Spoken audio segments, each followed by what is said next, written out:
नमस्कार प्रिय विद्यार्थियों, अपने इस YouTube चैनल पर आप सभी का हार्दिक स्वागत है।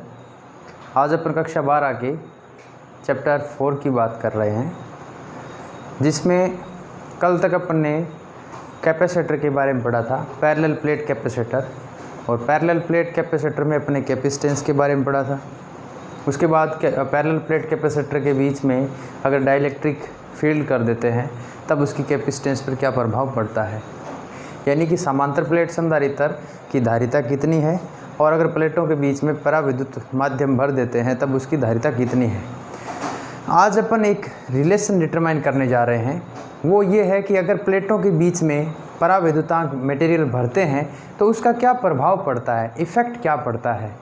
लेकिन उससे भी पहले एक छोटा सा एक रिलेशन ज़रूर अपने को डिटरमाइन करना चाहिए। वो रिलेशन ये है, ध्रुवण, जिसको अपन लोग कैपिटल P से रिप्रेजेंट करते हैं, तथा प्रेरित पृष्ठीय आवेश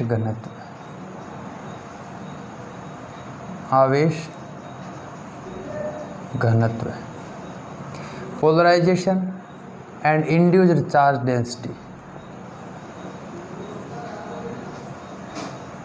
पोलराइजेशन एंड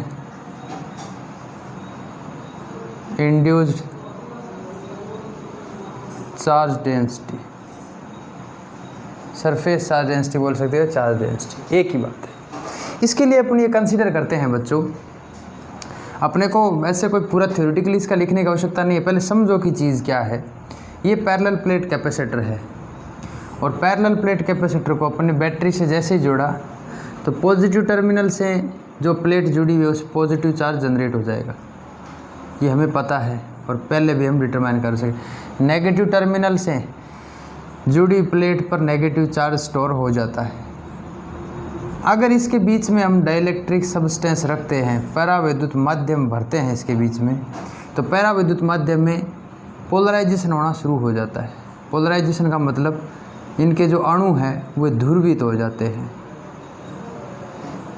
तो जो प्लेट पॉजिटिव चार्ज की थी उस साइड में नेगेटिव चार्ज जनरेट हो जाएगा और जो प्लेट नेगेटिव चार्ज थी उसकी साइड में पॉजिटिव चार्ज इस पट्टिका के अंदर इंड्यूस हो जाएगा, उत्पन्न हो जाएगा बच्चों। इस प्रकार बीच का जो चार्ज है वो न्यूट्रल हो जाएगा, एक दूसरे से कैंसिल। इसका मतलब किनारों पर जो चार्ज है उसका अपना एक आवेश घनत्व होगा, उसका अपना एक चार्ज डेंसिटी होगी। अब अगर अपन कह सकते हैं कि ये किनारों पर जो पॉजिटिव चार्ज प्लेट की तरफ जो है और नेगेटिव चार्ज की तरफ जो है,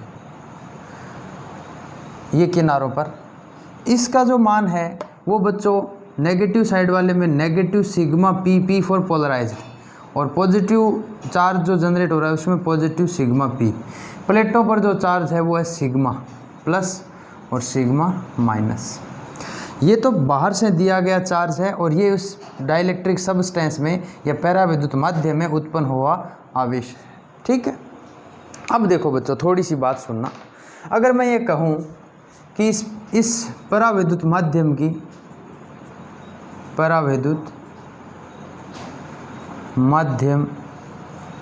पट्टिका, पराविद्युत माध्यम की पट्टिका की लंबाई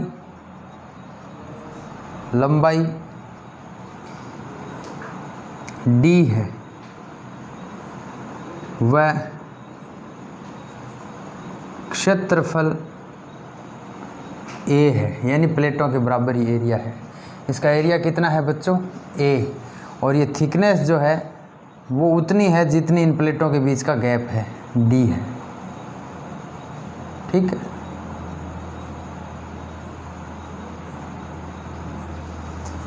कुछ बात समझ में आई? यानी पराविद्युत जो माध्यम की जो पट्टिका है डाइलेक्ट्रिक सब्सटेंस की, जिसका पराविद्युतांक जो एप्सिलॉन r है, उसकी लंबाई कितनी है, d, यानी प्लेटों के बीच में पूरी फिट कर रखी है हमने। एरिया कितना है, a है। एवं प्रेरित आवेश घनत्व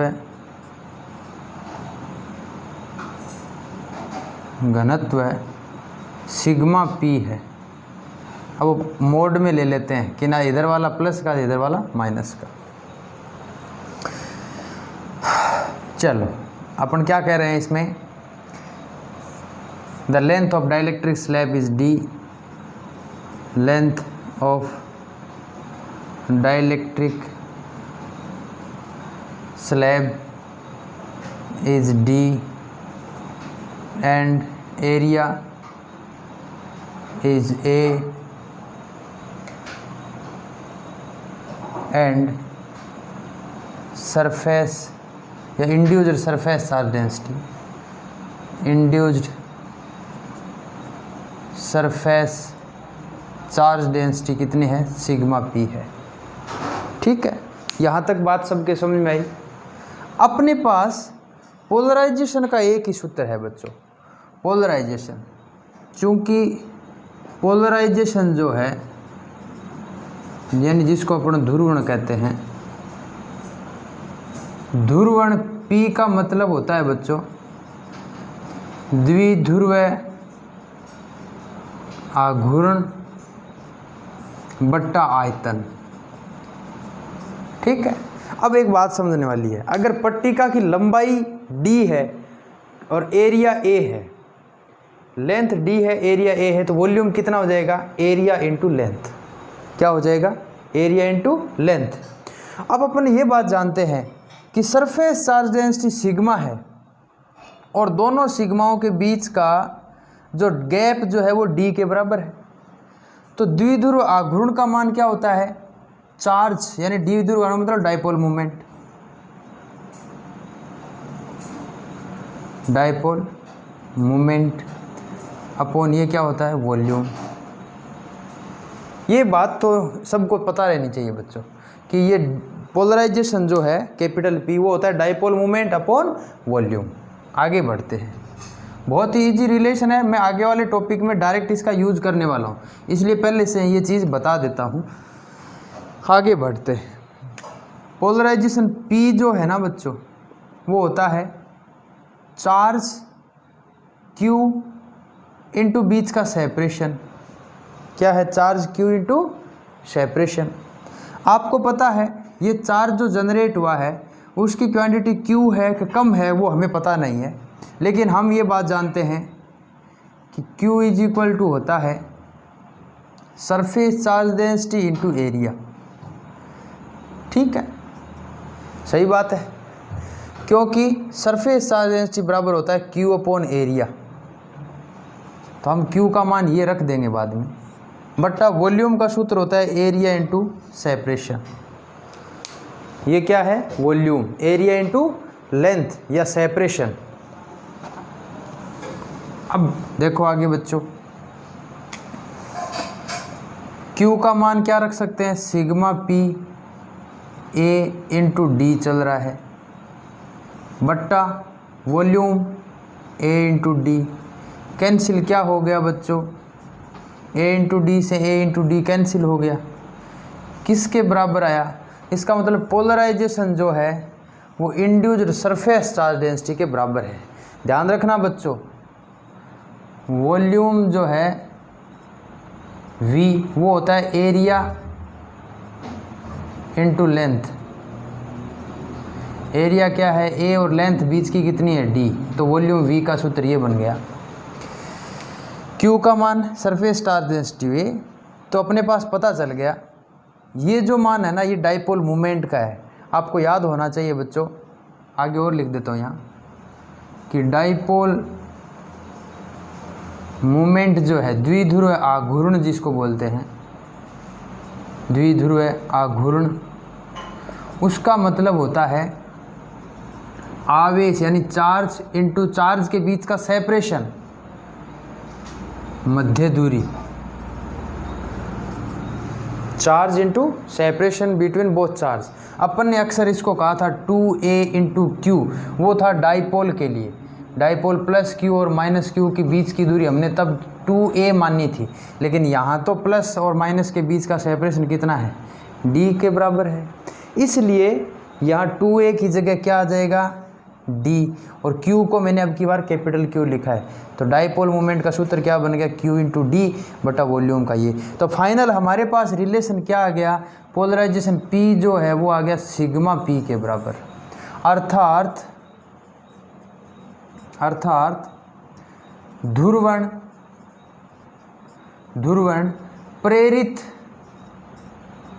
प्रेरित आवेश घनत्व के बराबर होता है।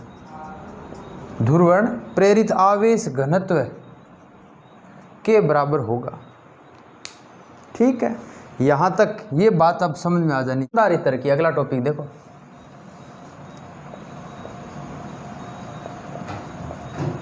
संधारित्र की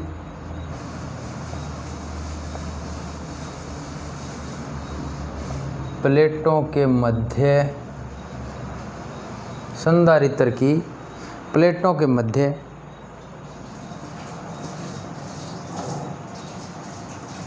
पराविद्युत माध्यम की उपस्थिति का प्रभाव। अगला टॉपिक क्या है अपना, संधारित्र की प्लेटों के मध्य पराविद्युत माध्यम की उपस्थिति का प्रभाव। बहुत ही अच्छा टॉपिक है बच्चों। Effect of dielectric medium field between the plates of capacitor. Effect of dielectric medium field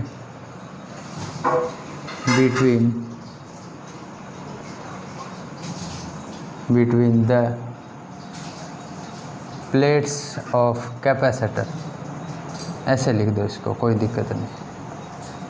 ठीक है, ये हमारा टॉपिक हो गया। आगे बढ़ते हैं, लिख लिया इंग्लिश वालों ने। चलो अब क्या मान के चलते हैं हम लोग, आपको स्क्रीन पे सारी थ्योरी दिख रही होगी। अभी जो मैं ये डायग्राम और थ्योरी जो बात बोल रहा हूँ वो सारी की सारी आपको स्क्रीन पे दिख जाएगी बच्चों।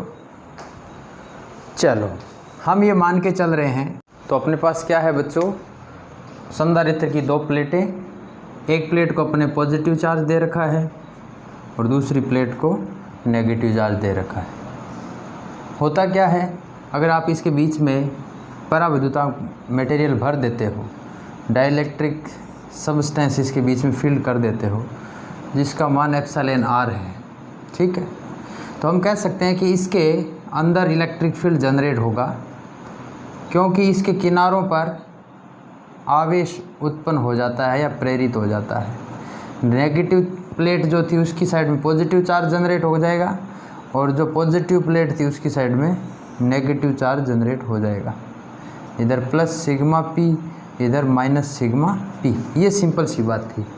अब क्या है कि अगर मैं ये कहूँ बच्चों कि इस पराविद्युत माध्यम में भी एक विद्युत क्षेत्र उत्पन्न हुआ है, तो उसकी जो दिशा है ना वो है ई पी, उसकी दिशा बाहर से लगने वाले विद्युत क्षेत्र के विपरीत दिशा में है बच्चों। किधर है, विपरीत दिशा में है।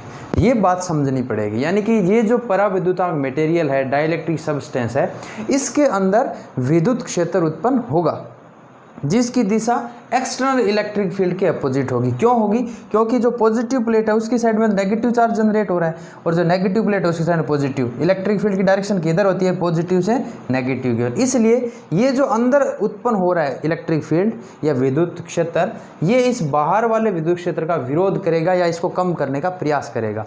तो परिणामी विद्युत क्षेत्र कितना आएगा, तो हम कह देंगे चित्रानुसार पराविद्युत माध्यम में परिणामी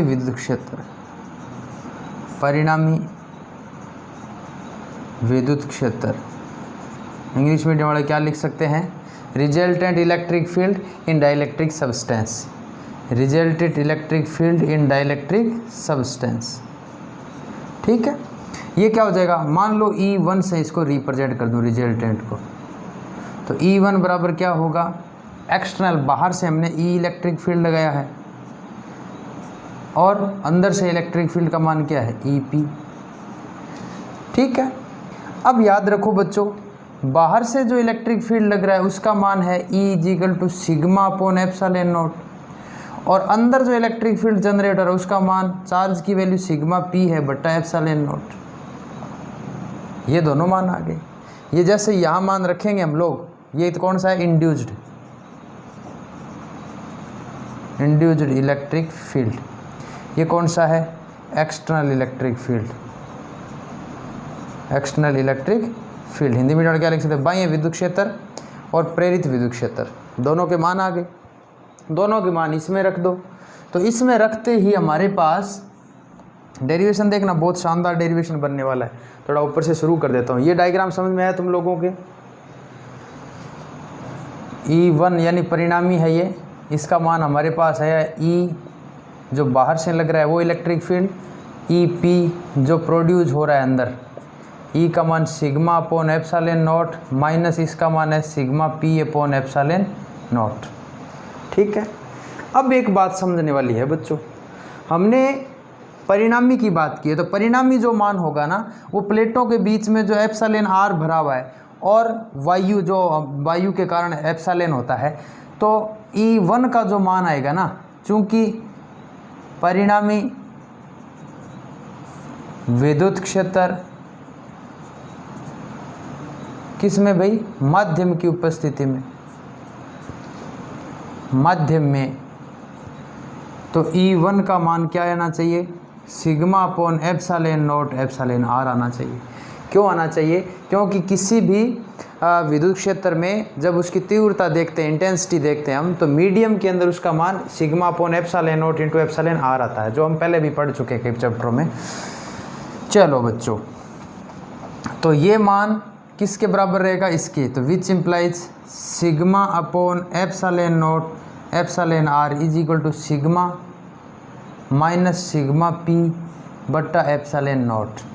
ठीक, ये इक्वेशन आप दे सकते हो, कोई देना चाहो तो 1 नंबर दे सकते हो, ये 2 नंबर दे सकते हो। एप्सिलॉन नॉट से एप्सिलॉन नॉट कट गया, 2 नंबर बाद में दे देना, ये तो कैंसिल हो गया दोनों से। इसका इधर मल्टीप्लाई भी कर सकते हो, सिग्मा बराबर epsilon R into sigma minus sigma P।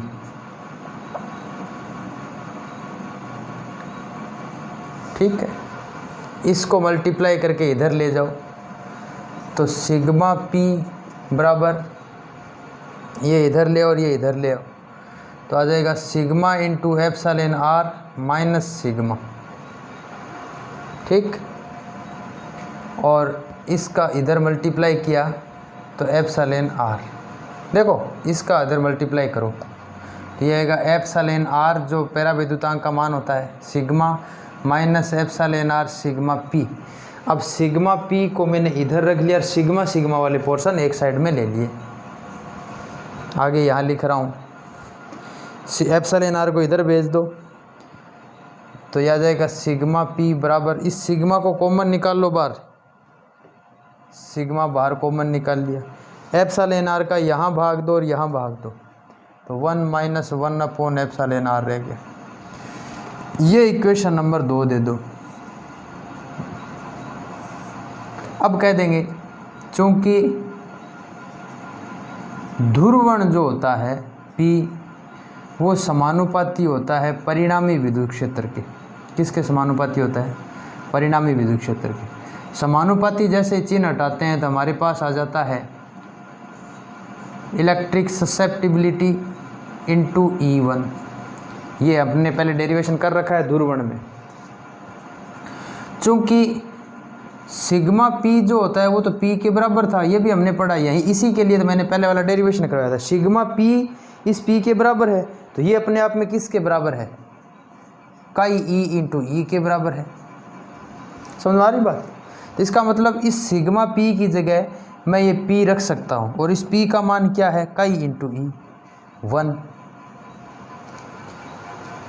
पूरा डेरिवेशन समझ में आ रहा है। पहले सब्ट्रैक्शन किया दोनों का, EP का मान रखा, E का मान रखा, फिर हम जानते हैं E1 का मान तो परिणामी रूप से सिग्मा अपॉन ये होना चाहिए, तो ये जो मान है वो यहाँ रखेंगे तो इस मान के बराबर ये मान आ जाएगा।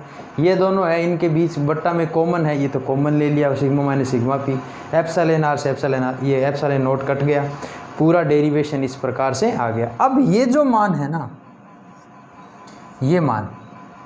ये मान हम पुट कर देंगे यहाँ पर, तो समीकरण 2 से, ठीक है, किससे भाई, इक्वेशन नंबर 2 से।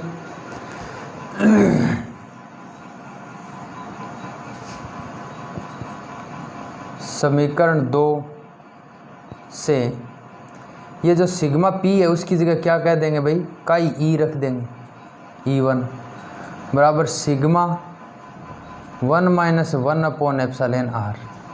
आपको पता है E1 का मान तो ये था, किसका मान, E1 का मान तो ये था, काई, ये काई ई,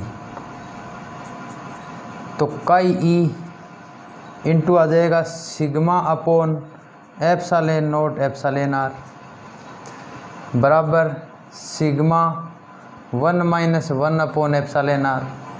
सिग्मा से सिग्मा कैंसिल हो गया, इसको उधर भेज दो, तो काई ई बराबर आ गया epsilon note epsilon R 1 minus 1 upon epsilon are.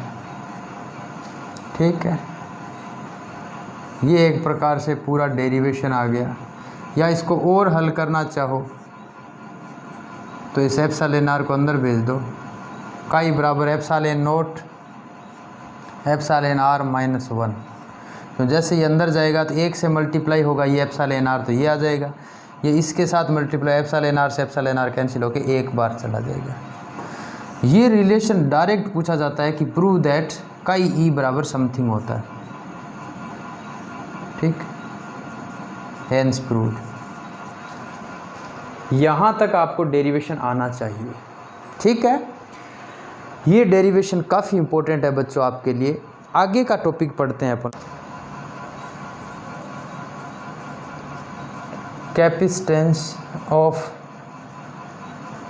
Capacitor, capacitance of capacitor when it partially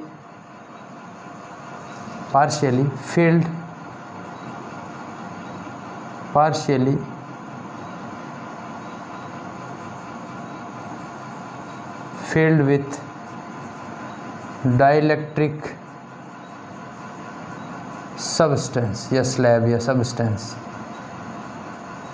ठीक है। आंशिक रूप से भरे हुए संधारित्र की धारिता, पैराविद्युत से आंशिक रूप से भरे हुए संधारित्र की धारिता, या फिर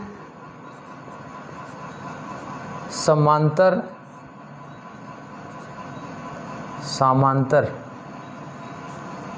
प्लेट संधारित्र की धारिता जब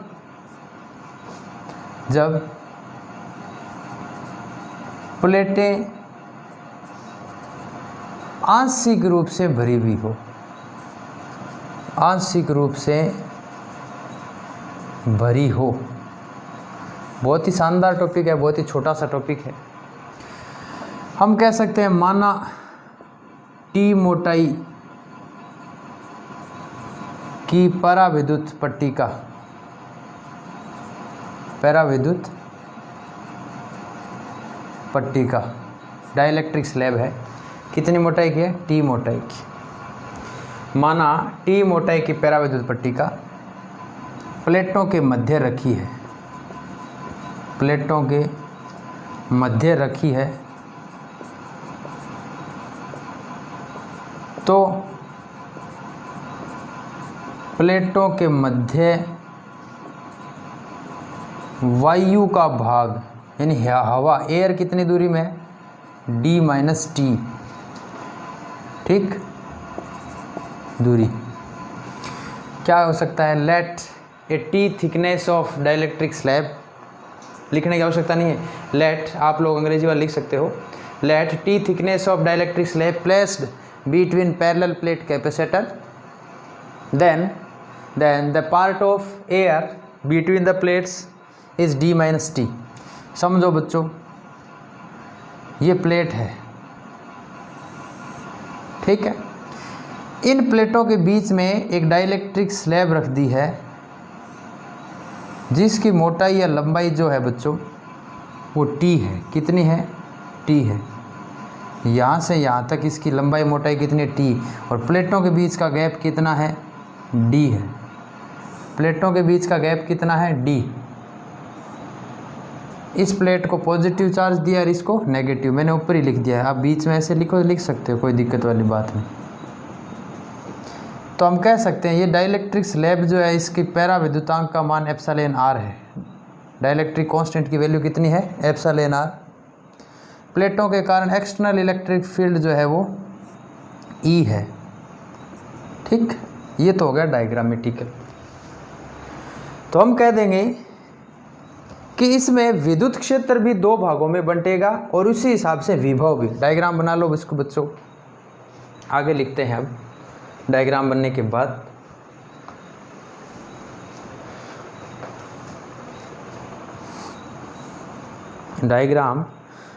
के बाद आगे का अपने पास क्या है बच्चों कि हवा में विद्युत क्षेत्र E0 बराबर सिग्मा अपॉन एप्सिलॉन नॉट, ठीक। वह माध्यम में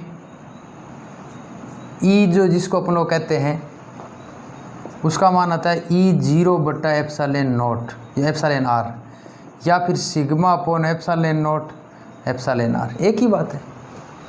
मीडियम के अंदर एप्सिलॉन आर का और गुणा हो जाता है एप्सिलॉन नॉट से, ठीक है। तो in air electric field something और in medium electric field something. Screen पे आपको फिर से भी और ये आपको दिख रहा होगा, ये जो मैंने हैंड रिटन कर रखा है, तो कोई अगर लाइन छूट भी जाए तो आप उसमें और देख लिया करो। ई का मान ये आता है, माध्यम में ये आता है हवा में, अतः विभव का प्रभावी मान the effective value of potential, V equal to होता है हवा में विभव पोटेंशियल इन एयर प्लस माध्यम में विभव किस में भाई, potential in air plus potential in medium, दोनों में माना जाएगा। तो V का जो मान है बच्चों वो कैसे आइडेंटिफाई करोगे आप लोग, एक तो एयर के अंदर, अब एयर के अंदर इलेक्ट्रिक फील्ड का मान E0 है, उसको एयर की लंबाई से गुणा करो।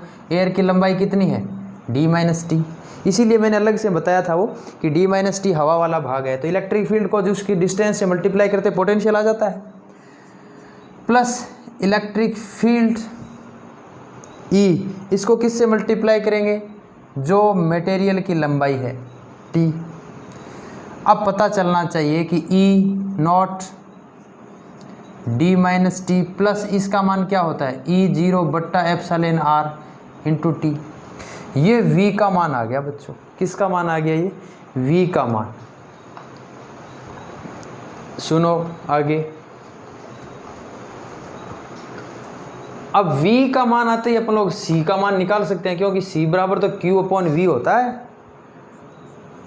V इज इक्वल टू, इसमें से E कॉमन निकाल लो, E नॉट, तो क्या आ गया d minus T plus T upon epsilon R. देखो बहुत शानदार सूत्र बना है, E नॉट यहाँ पर भी है, E नॉट यहाँ पर भी है, दोनों को कॉमन निकालिए, d minus T plus T upon epsilon r.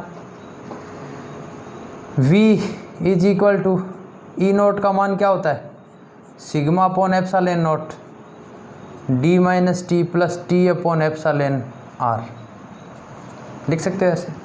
Sigma का मान क्या होता है, Q अपॉन A इंटू क्या हो जाएगा, एप्सिलॉन नॉट सिग्मा का मान क्या होता है, Q upon A into epsilon naught D minus T plus T upon epsilon are.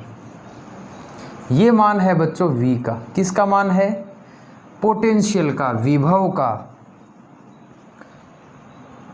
Equation 1 दे सकते हो। अतः संधारित्र की धारिता, since capacitance of capacitor C is equal to होता है Q अपॉन V। Q बट्टा V का मान क्या है, Q अपॉन A epsilon not epsilon r, no epsilon not, कोष्टक में है D minus T plus T upon epsilon r. Q से Q कैंसिल, तो C is equal to A epsilon not तो ऊपर चला गया, ठीक। होल बट्टा में क्या आ जाएगा, D minus T plus T upon epsilon R. देखो कितना शानदार क्वेश्चन बना है बच्चों। ये फाइनल अपने पास आंसर आ गया, ठीक है। उतार दो इसको, चाहिए डेरिवेशन को अच्छे से याद होना चाहिए, स्टेप बाय स्टेप। अरे इस कैपेसिटर वाले तो बहुत इजी है। आप सबसे पहले E निकालो, E को उसकी लंबाई से गुणा कर दो तो V हो जाएगा, और फिर C बराबर Q अपॉन V होता है। बस इतना ही तो है। पहले इलेक्ट्रिक फील्ड पता होना चाहिए। इलेक्ट्रिक फील्ड अगर 2 भागों में है, मीडियम में है तो मीडियम को E नॉट बट्टा उसके परावैद्युतांक का भाग दे दो। अगर मीडियम नहीं है, केवल एयर है, तो E0 का मान सिग्मा अपॉन एप्सिलॉन नॉट आ जाता है। 3 ही तो स्टेप है इसमें, ज़्यादा स्टेप ही नहीं। अब देखो C का मान आ गया अपने पास ये, ठीक है। इसमें अगर T को कॉमन भी निकाल के रखना चाहें तो हम रख सकते हैं। कैसे, C बराबर A epsilon naught upon D minus T common निकाला तो 1 plus 1 upon minus T common निकाला गया, तो 1 माइनस 1 अपॉन एप्सिलॉन आर अल। ऐसे भी आप कर सकते हो। अगर T का मान 0 हो, T बराबर 0, इसका मतलब थिकनेस नहीं हो, केवल खाली पड़ा हो प्लेट, तो A एप्सिलॉन नॉट बट्टा D C के बराबर आ जाता है। C है जो C नॉट के बराबर आ जाता है। समझ में आ रही बात, पहली कंडीशन। दूसरी कंडीशन, यदि T है D के बराबर हो जाए, D के बराबर हो जाए, T किसके बराबर हो, D के बराबर हो, तो C बराबर क्या आ जाएगा, A एप्सिलॉन नॉट बट्टा T माइनस D का मान आपको याद होना चाहिए। देखो D माइनस T जो था वो D इंटू क्या हो जाएगा, वेनिश हो जाएगा, और T की जगह D बट्टा एप्सिलॉन R आ जाएगा। ऊपर जाते ही क्या बन जाएगा, A epsilon not epsilon R बट्टा D। ये आपको पता है, हमने ज्ञात किया था पूर्ण रूप से जब प्लेटें भरी हुई थी, यही उत्तर आया था, ठीक है। तो बच्चों हमारे पास ये मान आए हैं अभी कि जब अंशतः प्लेटें भरी हुई हो तो इस प्रकार का मान आता है। आपको स्क्रीन पर भी फिर से दिख रहा होगा ये सब, या पहले दिख गया होगा। चलो, संधारित्र की धारिता जबकि विभिन्न मोटाई के भिन्न भिन्न परावैद्युतांक पदार्थ भरे हो, समांतर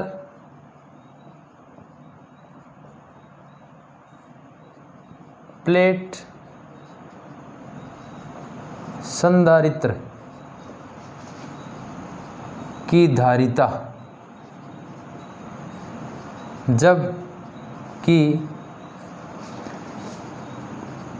प्लेटों के मध्य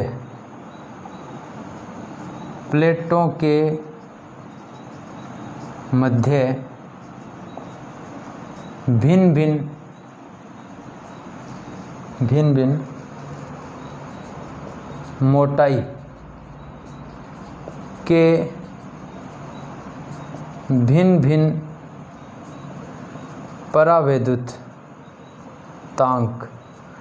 परावैद्युतांक भरे हो। ये टॉपिक है, इतना लंबा चौड़ा। मोटाई भी अलग अलग है और डाइलेक्ट्रिक कांस्टेंट का मान भी अलग अलग है, ठीक। इस प्रकार का अगर भरा हुआ हो, capacitance of parallel plate capacitor filled with different dielectric slab of different thickness, parallel plate capacitor PPC, parallel plate capacitor when it filled with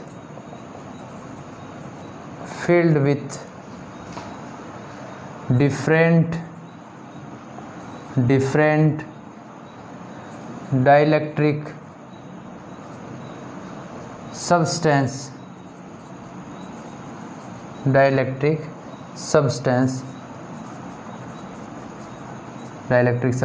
of different thickness। ठीक है, अलग अलग मोटाई के अलग अलग पैराविद्युतांक मटेरियल भरे हुए, तो वो इस सूत्र माना प्लेटों के मध्य एप्सिलॉन R1 एप्सिलॉन R2, ध्यान से देखो बच्चों, एप्सिलॉन R उसके पैर में छोटा सा 1, epsilon R2 epsilon R3 dash डैश एप्सिलॉन Rn परावैद्युत माध्यम जिनकी मोटाई क्रमशः T1 T2 T3 dash dash Tn है। ठीक, let between the plates epsilon R1 epsilon R2 epsilon R3 dash डैश एप्सिलॉन R1 dielectric substance of thickness T1 T2 T3 Tn are filled between the plates, जो बोल रहा हूँ लिख लें बच्चों, let between the plates epsilon R1 epsilon R2 epsilon R3 dash डैश एप्सिलॉन R1 Rn dielectric substance of thickness T1 T2 dash dash T3 Tn filled between the plates, then part of air, तब हवा का भाग, देखो बच्चों चित्र बना देते हैं पहले अच्छा सा, ये पैरेलल प्लेट कैपेसिटर है। ठीक, इसको हमने एक प्लेट को पॉजिटिव चार्ज दे दिया है और दूसरी को दे दिया है नेगेटिव चार्ज कर दिया। इसके बीच में एक T1 मोटाई की हमने स्लेब भरी है, दूसरी T2 मोटाई की, तीसरी T3 की डैश डैश लास्ट भर दी हमने Tn की। ठीक, अब चूंकि ये सब्सटेंस जो है वो अलग अलग नेचर के हैं सारे के सारे, पहला मान लो इस प्रकार का शेप से हमने रिप्रेजेंट कर दिया, ये इसकी मोटाई है T1 और डाइलेक्ट्रिक सब्सटेंस का मान है R एप्सिलॉन R1। दूसरा जो है वो हमने कह दिया, मान लो ये डॉटेड से रिप्रेजेंट कर देते हैं, पैराफिन मोम में मान लो एक में लकड़ी भर दी, एक में कचरा भर दिया, प्लेटों के बीच में हमने इस प्रकार का मटेरियल भरा हुआ है, कैपेसिटर की प्लेटों के बीच में इस प्रकार का मटेरियल। इसका एप्सिलॉन R का मान है एप्सिलॉन R2, थिकनेस इसकी है T2, दिखाई दे रहा ना सब। तीसरे वाले में मान लो हमने इस प्रकार से रिप्रेजेंट कर दिया ये, तो ये एप्सिलॉन R3 है, क्या है एप्सिलॉन R3, इसकी थिकनेस है T3 एप्सिलॉन R3। अब ये देखो, मान लो इस प्रकार का कोई हमने डायग्राम बना दिया भाई, ये रिप्रेजेंट कर रहे हैं कि ये सब एक समान नहीं है, अलग अलग नेचर के हैं, कोई लकड़ी का टुकड़ा है, कोई मोम है, कोई कागज़ है, कोई कचरा है, कुछ भी है। इसका डाइलेक्ट्रिक सब्सटेंस का मान है एप्सिलॉन Rn और मोटाई है Tn, सब कुछ अलग अलग है, डिफरेंट है सारे के सारे। तो हम कह सकते हैं हवा का भाग, the part of air, part of air कितना होना चाहिए, टोटल बीच का सेपरेशन प्लेटों के कितना होता है, हमने कंसीडर कर रखा है डी। तो डी में से बच्चों घट जाएगा, डी में से टोटल पार्ट ऑफ एयर में से डी टोटल डिस्टेंस थी, उसमें से किस मान को घटा देंगे, T1 plus T2 plus T3 dash dash Tn। ये भाग है हवा का। क्यों हवा वाला अलग से क्यों लेंगे, क्योंकि हवा में विभव अलग होगा, माध्य में विभव अलग होगा। ये बात मैंने लिख दी। अब कह देंगे विभव का मान, विभव का मान, value of potential, value of potential V is equal to हवा में विभव प्लस माध्य में विभव, हवा में विभव प्लस माध्य में विभव। हवा में विभव क्या हो जाएगा, विद्युत क्षेत्र इंटू हवा की मोटाई। हवा की मोटाई कितनी है, Td minus T1 plus T2 plus T3 dash dash Tn। समझ में आ रहा है ना। ये मैंने अब इलेक्ट्रिक फील्ड वो सब बातें वही है, वही उत्तर आना, E0 का मान सिग्मा अपॉन एप्सिलॉन नॉट आना है। तो ये बातें अब लिखने के बजाय डायरेक्ट कह दिया कि पोटेंशियल का मान, तो हवा में पोटेंशियल कितना है और मीडियम में पोटेंशियल कितना है, पोटेंशियल इन एयर और पोटेंशियल इन मीडियम। तो एयर में पोटेंशियल कितना हो जाएगा, E इंटू एयर की लंबाई प्लस मीडियम में होता है एप्सिलॉन नॉट, ठीक, अपॉन पहले का, तो पहले का एप्सिलॉन R1 है, इसकी मोटाई कितनी है T1 प्लस दूसरे वाले का एप्सिलॉन नॉट E नॉट बटा एप्सिलॉन R2 इंटू T2 मोटाई है। यानी इलेक्ट्रिक फील्ड में उसके पैराविद्युतांक का भाग देंगे इंटू उसकी लंबाई से गुणा करेंगे, तो ये विभव का मान हो गया। ये प्रथम इस पट्टिका में विभव है, पोटेंशियल है। ये दूसरा वाला जो है इसमें पोटेंशियल है। ऐसे ही ये तीसरा वाला जो है एप्सिलॉन R3 इंटू T3, ये इस तीसरे वाली स्लैब के अंदर पोटेंशियल का मान है, प्लस डैश डैश ये अंतिम n के अंदर, तो E0 बट्टा एप्सिलॉन Rn इंटू Tn, ख़त्म बात, ठीक। तो ये मान आ गया बच्चों हमारे पास पोटेंशियल का एयर के अंदर, और ये टोटल मान आ गया हमारे पास किस में आ गया, मीडियम में। दोनों को ऐड कर दिया हमने तो टोटल पोटेंशियल आ गया। ये डायग्राम बना लो प्लेट वाला, पैरेलल प्लेट वाला, कैपेसिटर वाला, और मिटा देता हूँ मैं इसको ताकि ऊपर से डेरिवेशन वापस शुरू करें। सिंपल सा बात बेटा, पहले पोटेंशियल डिटरमाइन करो और उसको Q के बट्टा में रख दो, डिवाइड कर दो Q से, तो C का मान आ जाएगा। V is equal to E naught बाहर निकाल दिया, इसका भी और इसका भी, क्या वैल्यू आ जाएगी, D minus T1 plus T2 plus T3 dash dash Tn। ये सारी प्लेटों की लंबाई और D में से घटा दी, प्लस यहाँ आ गया T1 बट्टा एप्सिलॉन R1 प्लस दूसरा आ गया T2 बट्टा एप्सिलॉन R2 प्लस T3 बट्टा epsilon R3 plus so on Tn बट्टा एप्सिलॉन Rn। ये मान आ गया बच्चों V का। किसका मान आ गया, V का।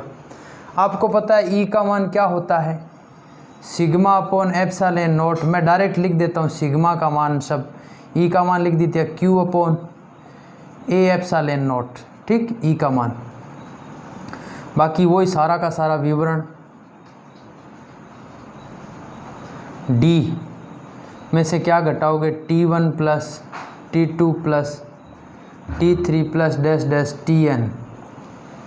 आगे वाला सारा का सारा जो माध्यम के अंदर विभव का मान वाला था, एप्सिलॉन R1 एप्सिलॉन R3, बहुत इजी है अगर इसको समझ में आ गया तो आपके, एप्सिलॉन R2 R3 Tn बट्टा एप्सिलॉन Rn, ठीक। अब बस वही सूत्र C बराबर Q अपॉन V, इस V का भाग दे दो, भाई हवा की लंबाई आपको पता चल गई तो उसको E0 से गुणा कर दो तो हवा में विभव आ गया। बाकी बची हुई लंबाइयों से गुणा करते जाओ विद्युत क्षेत्र को। माध्यम में विद्युत क्षेत्र होता है E/ε r, तो पहले वाले का ε r की जगह ε r1 है, उसकी लंबाई T1 है, तो E0/ε r1 इंटू T1। ऐसे सेकंड में E0/ε r2 into T2 so on आगे वाला। ये सब का मान E0 सब में कॉमन है, बाहर निकाल लो, ऐसे बाहर निकाल के ये मान आ गया। नेक्स्ट देखो बच्चों, बहुत ही शानदार टॉपिक है ये। इन तीनों चारों टॉपिकों में से कोई क्वेश्चन आ सकता है, चाहे वो न्यूमेरिकल हो चाहे वो डेरिवेटिव हो। डेरिवेशन डायरेक्ट आ सकता है। अतः संधारित्र की धारिता, संधारित्र की धारिता C बराबर Q/V। वो Q से Q कैंसिल, वापस A/ε0 ऊपर चला जाएगा। तो मैं कहने का मतलब बार बार अब वो चीज़ें नहीं होनी चाहिए। 12th क्लास में हो एक डेरिवेशन अगर वैसा आ गया तो उसके हिसाब के कितने डेरिवेशन है आपको आने चाहिए। ये सारा नीचे रह जाएगा, A/ε0 ऊपर चला जाएगा रिवर्ट होकर, Q से Q कैंसिल हो जाएगा। ठीक है। D T1 plus T2 plus T3 dash dash Tn, और आगे वाला है plus T1/ε r1 plus T2/ε r2 plus so on करके मैं Tn/εrn कर रहा हूँ। बीच में T3 वाला स्टेप मैंने जगह कम होने से छोड़ा है। C का मान फाइनल आंसर A/ε0 बट्टा D minus T1 plus T2 plus T3 dash dash Tn plus T1/ε r1 T2/ε r2 T3/ε r3 plus dash dash Tn/εrn। ये बच्चों आ गया जब भिन्न भिन्न लंबाई या भिन्न भिन्न मोटाई की प्लेटें और भिन्न भिन्न पैराविद्युत माध्यम वाली प्लेटें जब प्लेटों के बीच में रखी जाती है, डिफरेंट डाइलेक्ट्रिक सब्सटेंस और उसकी थिकनेस भी डिफरेंट हो, अगर प्लेटों के बीच में रखते हैं तो उसके कारण कैपेसिटेंस ये आ जाती है। फिर अगर अपन कहें कि अगर इन सभी प्लेटों की मोटाइयाँ D के बराबर हो तो ये पोर्शन तो पूरा ही गायब हो जाएगा, ये वाला बचेगा, तो इसके बट्टा में ये रह जाएगा। नेक्स्ट अगर मैं अब कंडीशन डाल दूँ, नेक्स्ट कंडीशन अगर मैं डाल दूँ, नंबर 1, यदि D बराबर T1 plus T2 plus T3 plus dash dash सारी प्लेटें हैं वो पूर्ण रूप से एकदम कस के भरी हुई हो, तो C का जो मान है ना वो ये वाला पोर्शन तो 0 हो जाएगा, तो C बराबर सीधा ही आ जाएगा A/ε0 बट्टा T1/ε r1 T2/ε r2 T3/ε r3 so on Tn/εrn। यहाँ ये वैल्यू आ जाएगी। अगर हम कह दें εr1 बराबर εr2 बराबर εr3 सभी एक ही मीडियम के हो, जो हमने पहले डेरिवेशन किया है सेम का सेम उत्तर वैसे आ जाएगा। ये εr ऊपर चला जाएगा, सब का योग D है ही वह, εrn बराबर εr हो, सारी की सारी प्लेटें डिफरेंट न होकर एक ही सब्सटेंस की भर दी जाए और सबकी मोटाइयाँ भी D के बराबर है, तो ये मान सारे के सारे εr आएंगे, LCM लिया जाएगा, ऊपर वाले सब जुड़ के D बन जाएंगे, तो उत्तर क्या बन जाएगा C बराबर A/0 εr बट्टा D बन जाता है। ऐसी स्थिति में सेकंड कंडीशन है यदि इफ़। तो बच्चों आज का ये टॉपिक हुआ ख़त्म अपना। अगला जो टॉपिक है वो है गोलीय संधारित्र। नेक्स्ट जो टॉपिक अपना कौन सा है, स्पेरिकल गोलीय संधारित्र, स्पेरिकल कैपेसिटर। कौन सा है, स्पेरिकल कैपेसिटर।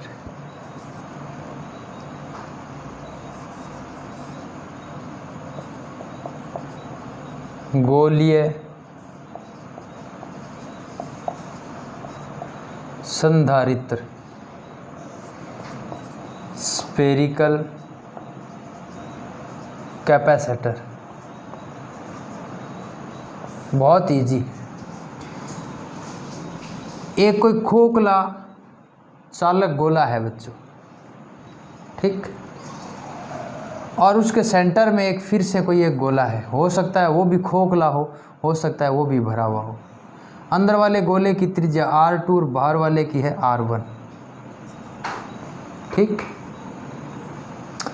बाहर वाले गोले को ग्राउंडिंग कर देते हैं ताकि उसके ऊपरी पृष्ठ पर आवेश एकत्रित नहीं हो। सारा का सारा चार्ज जो है वो जनरेट किधर रहे, इस सरफेस में। अगर मान लो हमने इस बड़े वाले गोले को जो बाहरी साइड में है, खोखला है, इसको आवेश दिया है वो +Q दिया है। कितना दिया है? +Q। तो अन्योन्य प्रेरण के कारण, म्यूचुअल इंडक्शन के कारण इस प्लेट पर चार्ज जनरेट हो जाएगा बच्चों नेगेटिव, और उतनी मात्रा में होगा जितनी इस मात्रा में है।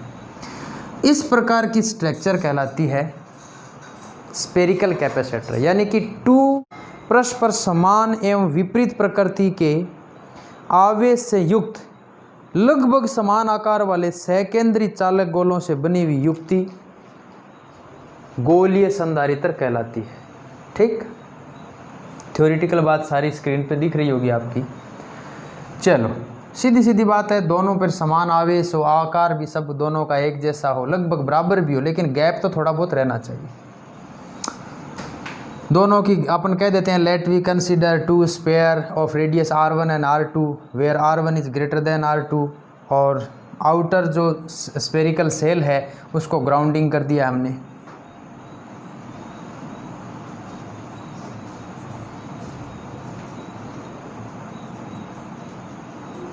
भू संपर्कण है, ठीक। ये है स्फेरिकल कैपेसिटर बच्चों। होता क्या है कि इस स्पेयर को हम लोग बोल देते हैं B और इसको बोल देते हैं A स्पेयर जो है उस पर पॉजिटिव चार्ज है, B पर है नेगेटिव। सबसे पहले अपने को ये देखना है कि इस B स्पेयर के कारण उसके सरफेस पर पोटेंशियल कितना है। तो B स्पेयर के कारण उसकी सरफेस पर पोटेंशियल, यानी कि B गोले के कारण, due to B sphere the potential, B गोले के कारण विभव कहाँ भाई, उसके पृष्ठ पर, उसके पृष्ठ पर। तो V, इसको मैं B भी कह सकता हूँ, ये V कह देता हूँ, एक ही बात है। ये मान आता है KQ। अब Q कौन सा है? नेगेटिव है, ये देखने वाली बात है। विभव में नेगेटिव और पॉजिटिव का अपना औचित्य होता है, ये याद रखें बच्चों। अगर -Q है तो उसके कारण विभव नेगेटिव, और +Q है तो उसके कारण विभव पॉजिटिव, बट्टा इसकी रेडियस कितनी है? R2। तो ये विभव आया B गोले के पृष्ठ पर। कौन से गोले के कारण? B गोले के कारण, ठीक है। आप इसको इस प्रकार कह सकते हो -Q/4πε0 K का मान है ×R2। ये आया है VB का मान। दूसरी लाइन देखो बच्चों, बाहर वाला गोला भू संपर्कित है, इसलिए उसके पृष्ठ के बाहर तो विभव 0 है। तो इस गोले के अंदर वाले चार्ज के कारण B गोले के पृष्ठ पर, क्योंकि B गोले के अंदर साइड में तो नेगेटिव पोटेंशियल आने शुरू हो जाएगा, तो ये जो पोटेंशियल है वो केवल इसके पृष्ठ तक ही रहेगा। कौन से के? B गोले के। तो हम कह देंगे गोले A के कारण, कौन सा गोला है भाई? खोखला। खोखले गोले A के कारण B गोले के पृष्ठ पर विभव, इसको कह देंगे VB डैश। क्या कह देंगे? VB dash. इसका मान आएगा K, कौन सा आवेश है भाई? प्लस आवेश, KQ बट्टा, ये चीज़ समझने वाली है, थोड़ा सा ध्यान लगाने वाली बात है ये। इसकी रेडियस कितनी है बच्चों? यहाँ से लेकर यहाँ तक R1 डिस्टेंस है। याद रखो बी गोले के पृष्ठ पर जितना विभव है उतना ही उसके अंदर रहेगा, समान रहेगा। लेकिन इस गोले के बाहर विभव 0 है, इसका मतलब अंदर सब जगह विभव बराबर रहेगा, चाहे वो बी गोले के अंदर लिया जाए चाहे वो इस दोनों गोलों के बीच में लिया जाए। ठीक है, के अंदर व पृष्ठ पर विभव समान रहता है। इसका मतलब जो आप पृष्ठ पर ज्ञात कर रहे हो उतना ही विभव इसके अंदर ही होगा, क्योंकि इस गोले के कारण विभव चाहे आप बी गोले के अंदर ज्ञात करो चाहे इस बीच वाले ब्लैंक जो खाली पड़ा है पार्ट इसमें ज्ञात करो, विभव उतना ही आएगा। ठीक है, आगे बढ़ते हैं। मिटा देता हूँ इसको, डायग्राम बना लिया आपने सबने। यस, नाउ परिणामी विभव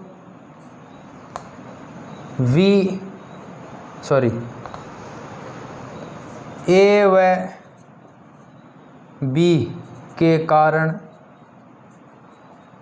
विभवांतर पोटेंशियल डिफरेंस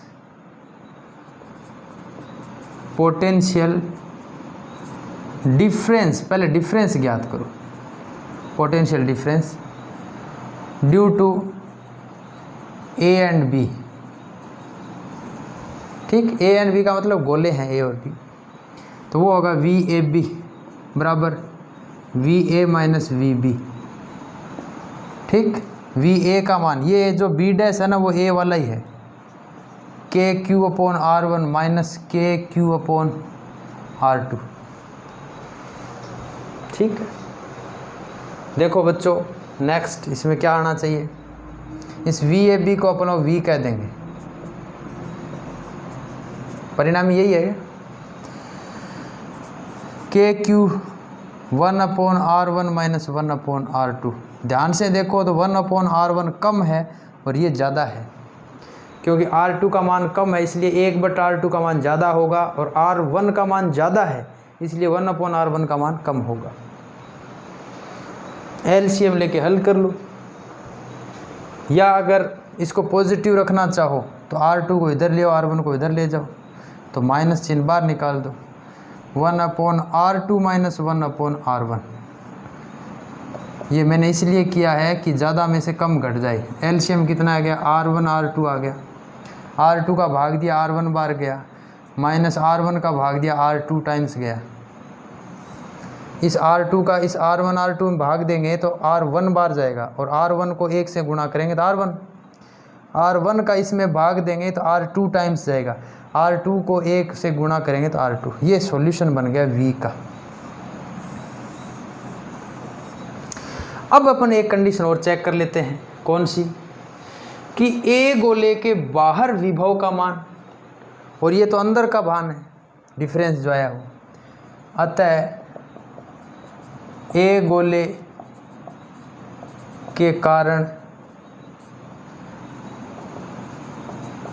बाहर व अंदर विभव का अंतर, यानी कि विभवांतर, एक ही बात है, due to A sphere the potential difference outer and inner, तो ये आ जाएगा V डैश कह सकते हो, V कह दो, फाइनल V है, ये परिणामी V है, जो आएगा 0 माइनस ये वाला V। इस V को आप ऐसे रिप्रेजेंट कर दो, थोड़ा सिंबल अलग दे दो, तो क्या आ जाएगा 0 माइनस ये माइनस क्या हो जाएगा के क्यू R1 माइनस R2 बट्टा R1 R2, माइनस माइनस क्या हो गए प्लस। तो परिणामी विभव क्या आ गया बच्चों, ये गलती मत कर देना आप लोग, 0 में से घटाने के बाद ही प्लस होता है, वरना ये माइनस चिन्ह गायब नहीं कर पाओगे आप लोग।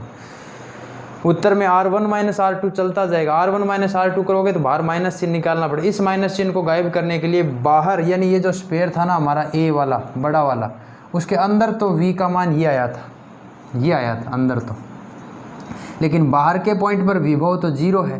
क्यों 0 है? क्योंकि हमने बाहर से तो ग्राउंडिंग ही कर दिया। जितना भी चार्ज बाहर जाता है सारा का सारा अर्थ में चला जाता है। जब चार्ज ही नहीं है तो विभव क्या रहेगा? 0। इसलिए 0 में से ये चीज़ घटाई जा रही है। ठीक है, तो v इज इक्वल टू क्या आ गया?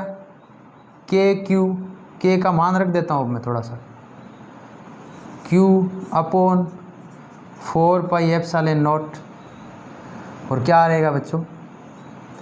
R1 माइनस R2 बट्टा R1 R2। ये विभव आ गया। अब तो धारिता ज्ञात कर सकते हो। अतः गोलीय संधारित्र की धारिता,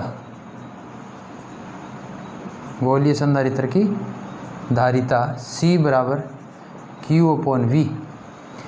इस Q को Q से कैंसिल कर देंगे अपन तो,